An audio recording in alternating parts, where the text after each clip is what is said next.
말씀은 사도행전 3장입니다.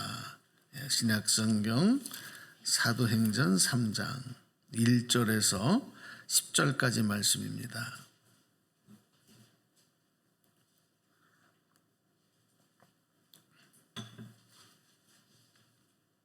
사도행전 3장 1절로 10절입니다.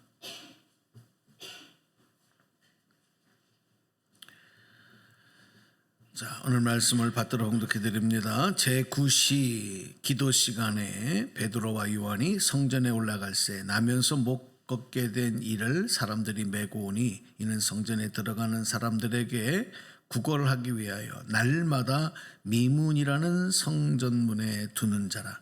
그가 베드로와 요한이 성전에 들어가려 함을 보고 구걸하거늘 베드로가 요한과 더불어 주목하여 이르되 우리를 보라 하니 그가 그들에게서 무엇을 얻을까 하여 바라보거늘 베드로가 이르되 은과 금은 내게 없거니와 내게 있는 이것을 내게 주노니 나사렛 예수 그리스도의 이름으로 일어나 걸으라 하고 오른손을 잡아 일으키니 발과 발목이 곧 힘을 얻고 뛰어서서 걸으며 그들과 함께 성전으로 들어가면서 걷기도 하고 뛰기도 하며 하나님을 찬송하니 모든 백성이 그 걷는 것과 하나님을 찬송함을 보고 그가 본래 성전 미문에 앉아 구걸하던 사람인 줄 알고 그에게 일어난 일로 인하여 심히 놀랍게 여기며 놀라니라. 아멘. 아멘.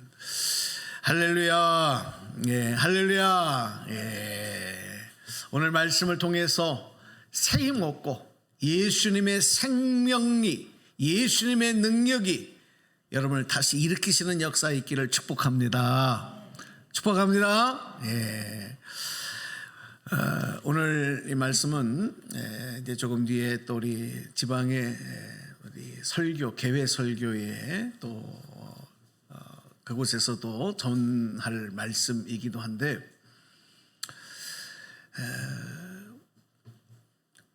무엇인가를 새롭게 복원한다고 하는 것은 원래대로 다시 만드는 걸 말해요. 원래대로 다시 만드는 거. 제가 어렸을 때는 그 조립식 장난감이 아주 유행을 했어요. 그래서 각 부품들을 떼어서 조립하는 그 모형도대로 그대로 갖다 맞추면 내가 원하는 탱크의 모습도 나오고 또 배의 모습도 나오고 로봇 모습도 나오고 이렇게 로봇 조립식으로 만드는 그런 놀이가 아주 유행했습니다. 근데 이것은요, 그 모형도만 있으면 언제든지 똑같이 다시 복원할 수가 있어요. 오늘 우리가 이 말씀을 통해서 교회를 복원하라, 이제 이런 제목으로 잠깐 좀 말씀을 나누려고 하는데, 예수님께서 부활 승천하시고 난 다음에 믿는 사람들의 모임 공동체가 이루어집니다. 예수님을 믿는 사람들의 그 모임 공동체가 생겨났는데 그곳에 예수님의 생명이 충만했습니다. 그 모습이 초대 교회의 모형이 되는 거예요. 무엇으로 충만한 교회라고요? 예수님의 생명으로 충만한 공동체. 그게 초대교회의 모형이에요. 그곳에는 천국의 질서가 자발적으로 실천되기 시작합니다. 누가 그렇게 하라고 해서가 아니라 자발적으로 천국의 질서가 흐르기 시작하는 거예요. 또 세상 사람들에게 칭송을 받으면서 주변 사람들에게 좋은 영향력을 주니까 믿는 사람들의 수가 날마다 더해져가는 그런 일들이 그 공동체에 나타납니다. 이게 바로 초대교회의 예수님의 피값으로 예수님의 생명으로 충만해져서 세워져 가는 초대교회가 보여주는 참 아름다운 모습이었던 것입니다. 여러분, 그런데요, 가장 아름다운 것이 변질되면 가장 추악한 게 돼요. 여러분, 꽃도 보십시오. 얼마나 아름답게 핍니까? 그 세상에 꽃보다 더 아름다운 것은 없다고 말하지 않습니까? 근데 이 꽃이 지기 시작하면 가장 보기 싫은 더러운 그런 것들로 변해버리고 마는 거예요.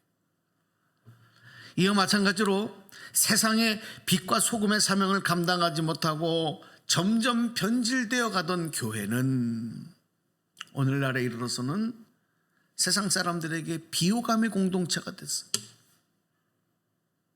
좋은 영향력을 행사하지 못하는 무기력한 안타까운 모습이 되었다는 것입니다. 무엇 때문일까요? 왜 이렇게 됐습니까? 교회 안에 하나님의 질서가 무너졌기 때문에, 그 자리에 사람들이 세운 질서가 대신하고 있기 때문에 그렇습니다.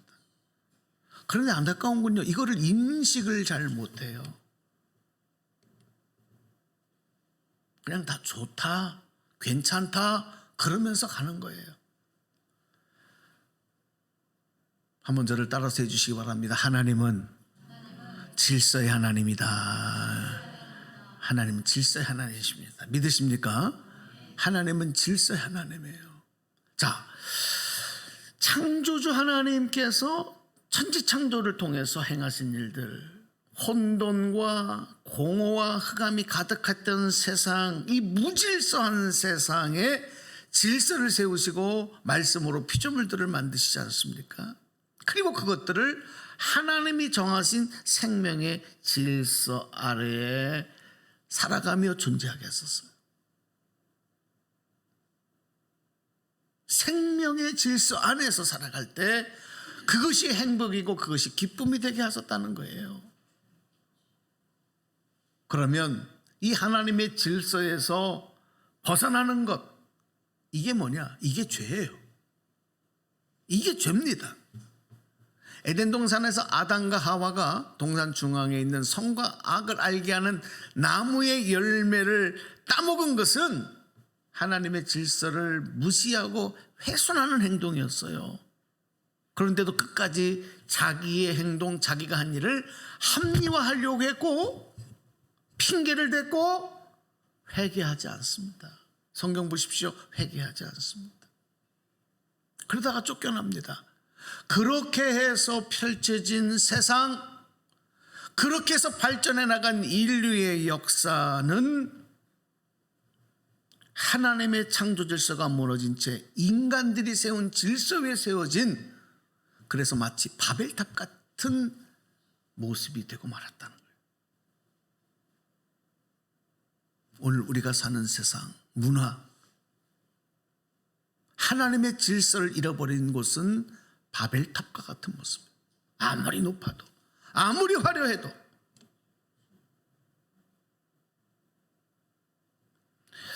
하나님께서 독생자 예수님을 죄로 오염되어진 이 세상에 보내셔서 죄인된 인간들을 구원하시는 그 사명을 감당하게 하신 것, 이 구원의 역사는요, 바로 생명의 질서 위에 다시 펼치시는 하나님의 재창조의 역사예요. 믿으십니까? 성경은 그걸 기록해요. 로마서에서 또 고린도전서에서, 그래서 예수님을 마지막 아담이다, 둘째 아담이다, 이렇게 말씀하는 거예요.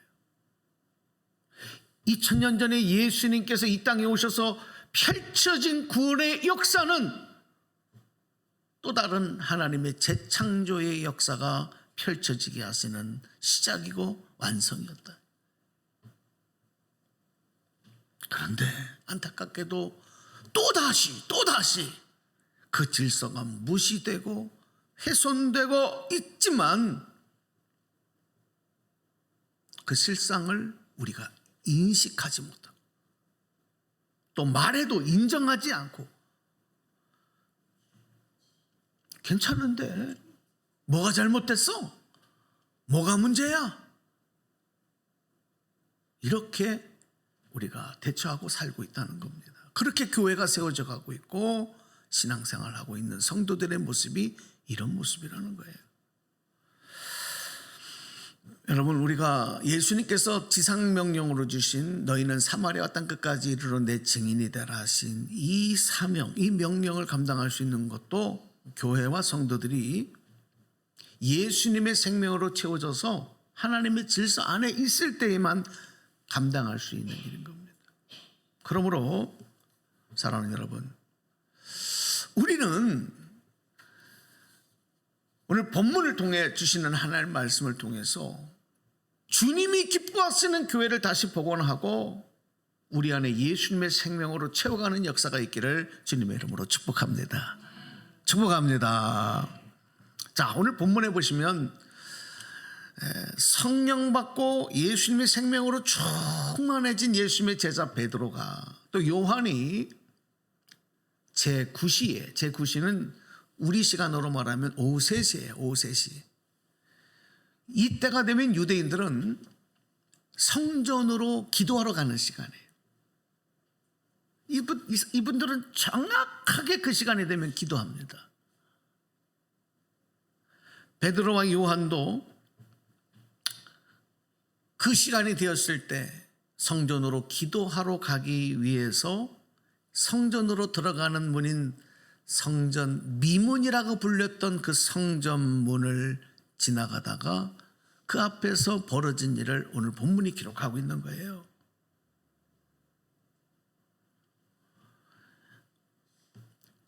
매일 이 시간이 되면 사람들은 날 때부터 걷지 못하는 이 안진뱅이를 여러 사람들이 메고 와서 그 성전 미문에 갖다 앉힙니다. 왜? 이곳에서 구걸해서 먹고 살아라. 이 사람은 그렇게 매일매일 살아갔습니다. 한번 생각해 보세요. 뭐가 문제입니까? 사람들이 힘을 들여서 이 사람을 힘들게 떠매고 와서 매일 반복해서 그곳에 갖다 앉혀 구걸이라도 해먹고 살아라. 이렇게 도와주는 사람들. 뭐가 문제예요? 또 기도하러 들어가던 사람들이 그 안진뱅이를 보고 긍휼한 마음을 가지고 그 앞에 구걸하며 구제하며 동전을 던져주는 일. 이 일이 매일 계속되는 겁니다. 뭐가 문제예요? 오히려 칭찬받을 일 아닙니까?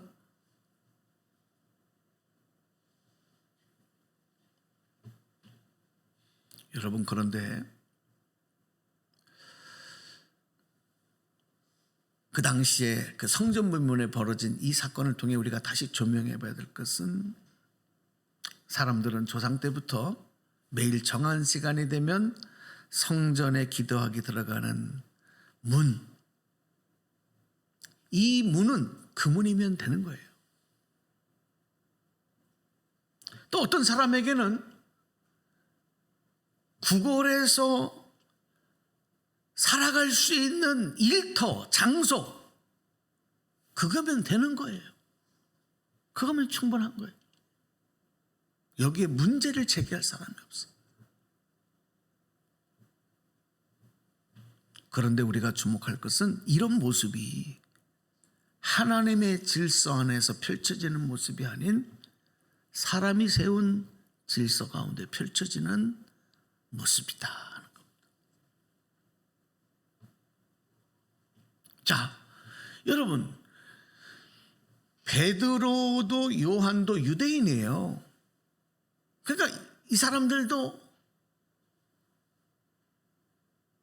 계속해서 이 시간이 되어지면 성전으로 기도하러 갔어요. 어제도, 그제도, 한 달 전에도, 오늘도 성전에 그 시간이 되었을 때 기도하러 가는 거예요. 많은 사람들이 그렇게 하는 그 사람들 중에 베드로, 요한도 한 사람이었어요. 그런데 오늘은 다른 날이에요. 왜? 베드로가 성령을 받고 오순절날 성령을 받고 그 마음이 예수님의 생명으로 충만해져 있는 겁니다. 할렐루야. 어제와 다른 게 그거예요. 예수님의 생명으로 충만해져 있는 거예요. 그러니까 오늘은 어제 보이고 보이지 않던, 일주일 전에 보이지 않던 성전 미문에서 벌어지는 새로운 하나님의 보이게 하시는 것들이 보이는 거예요. 그게 뭐예요? 안진뱅이를 사람들이 떠매고 와서 자리에 앉히는 거예요. 이게 뭐가 이상해요? 매일 보던 장면, 매일 반복되던 것인데 그것을 보게 하신 겁니다. 다시 보게 하신 것입니다. 이것은 하나님께서 베드로의 눈을 열어주셔서 교회를 복원케 하시는 기회로 삼기 위한 겁니다.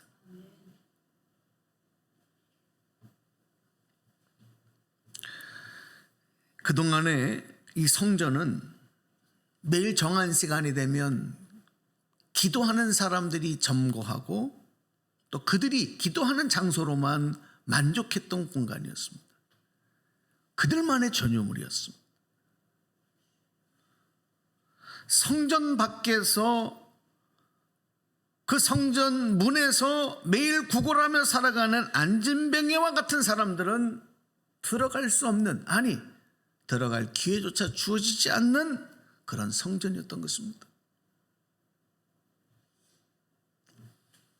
우리들만의 교회, 우리들만 만족하는 교회.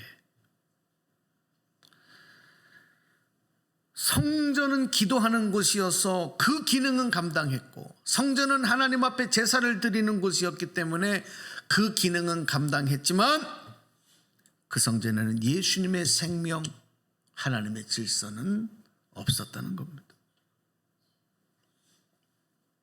자, 오늘 본문의 앞에 보면은, 앞장에 보면은 성전에 베드로가 성전에 기도하러 가기 전에 오순절날 성령을 받고 나가서 사람들에게 설교를 할 때 뭘 설교하냐면 고통에서 나를 건져주신 예수 그리스도를 통한 생명의 길에 대해서 설교했어요. 베드로는 확신에 차서 뭐라고 외쳤냐면 너희가 십자가에 못 박아 죽게 한 그 예수님이 부활하셨다. 이 설교 내용이에요. 그리고 예수님께서 약속하신 성령, 그 성령을 아버지께 받아서 너희에게 주신다.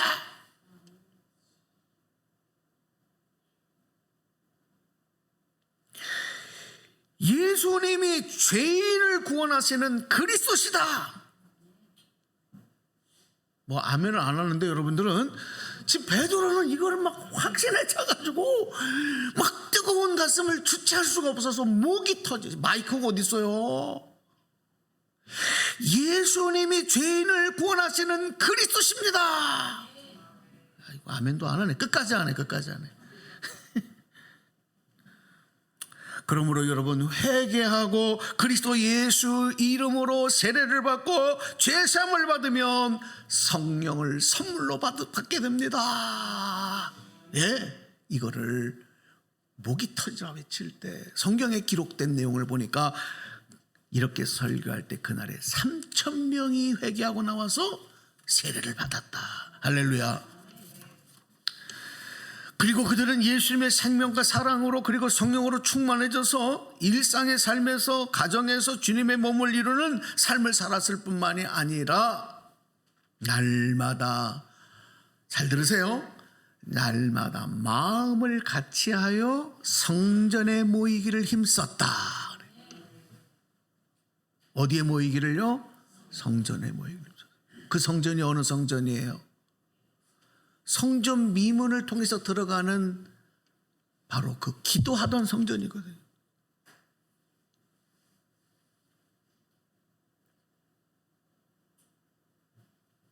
성전이 예수님의 생명으로 충만하고 성령으로 충만한 성도들이 열심히 모여서 기도하는 곳이 된 이 모습, 바로 성전의 기능과 질서가 회복된 모습, 모두가 다 그렇게 함께 할 수 있는 성전의 모습, 하나님은 그 모습을 복원하기 원하셨던 거예요. 할렐루야. 그래서 하나님께서 베드로와 요한의 눈을 뜨셔서 성전 미문에서 구걸하도록 안진뱅이를 떠매고 온 사람들과 그 안진뱅이를 다시 그날 베드로의 눈, 요한의 눈을, 그 영의 눈을 뜨게 하시면서 성령으로 역사하셔서 이렇게 선포하게 하셨어. 자, 6절 말씀 드립니다. 크게 읽어봅니다. 시작. 베드로가 말하기를 은과 금은 내게 없으나 내게 있는 것을 그대에게 주니. 그 다음에 나사렛 예수 그리스도의 이름으로 일어나 걸으시오. 할렐루야. 자, 이거 보세요. 앞에 말씀 좀 열어주세요. 자, 뭐라고 나와 있냐면 내게 있는, 앞에 말씀, 내게 있는 이것을, 내게 있는 것을 그대에게 주니 그렇거든요. 여기서 내게 있는 것이 뭐예요? 지금 베드로가 선포할 때 내게 있는 것을 그대에게 주노니, 여기 내게 있는 게 뭐냐고요? 돈이에요? 뭡니까? 뭘 준다는 얘기예요? 나를 구원하신 예수님의 생명입니다. 할렐루야. 내 안에 있는 예수님의 생명, 그 생명을 너에게 주노니 일어나 걸어라. 할렐루야. 예수의 생명이 있으면 여러분 죽음에서도 살아나는 줄로 믿습니다. 악한 마귀가 이국길로 도망가는 줄로 믿습니다. 안진뱅이가 일어나는 역사가 일어나는 줄로 믿습니다. 사람들은 이 말씀을 여기까지만 생각해. 아, 치유하셨다, 고쳐주셨다. 그런데 중요한 말씀 8절입니다. 이 말씀을 이루기 위해서 이런 역사를 이루시는 거예요. 8절 말씀 또 읽어보겠습니다. 시작. 걷기도 하고 뛰기도 하며 하나님을 찬양하면서 그들과 함께 어딜 들어갔어요? 누가? 안진뱅이가. 할렐루야. 이거를 이루시려고. 매일 평생 성전방 미문에 앉아서 구걸하던 사람이 이제는 예수님 생명으로 충만해져서 나 혼자만이 아니라 사람들과 함께. 이 사람들은 누구예요? 매일 기도하러 들어갔던 사람들, 그 사람들, 나를 구걸하던 사람들, 그 사람들과 함께 이제는 함께 기뻐하며 찬양하며 성전으로 들어갔다. 여러분, 이제 이 성전문은, 성전 미문은 이름으로만 아름다운 문이 아니라 천국문으로 향하는 생명의 문이 되었는 줄로 믿습니다. 구원을 얻는 구원의 문이 되었는 줄로 믿습니다. 교회를 복원해야 되는 이유가 여기 있습니다. 교회가 예수님의 생명으로 충만한 성도들로 채워지면 교회 밖에서도 이런 예수님의 생명의 역사가 나타나는 거예요. 할렐루야. 교회의 문은 기쁨과 소망으로 인도하는 천국문이 되어서 세상을 향하여 활짝 열리는 것입니다. 교회는 성도들끼리만의 전유물이 아니고 성도들끼리만의 공동체가 아니라 세상으로 열려진 천국문이 되어야 돼요. 우리 교회가 그렇게 되기를 원합니다. 아까 우리 권사님도 그런 기도해 주셨어요. 구원의 방주의 사명을 감당한다는 게 그런 거 아니겠습니까? 모여진 사람들만 만족시키는 여러분 친교단체가 아닙니다. 교회는 절대 그런 것이 아닙니다. 천국을 향하여 나가는 열린 문, 천국문.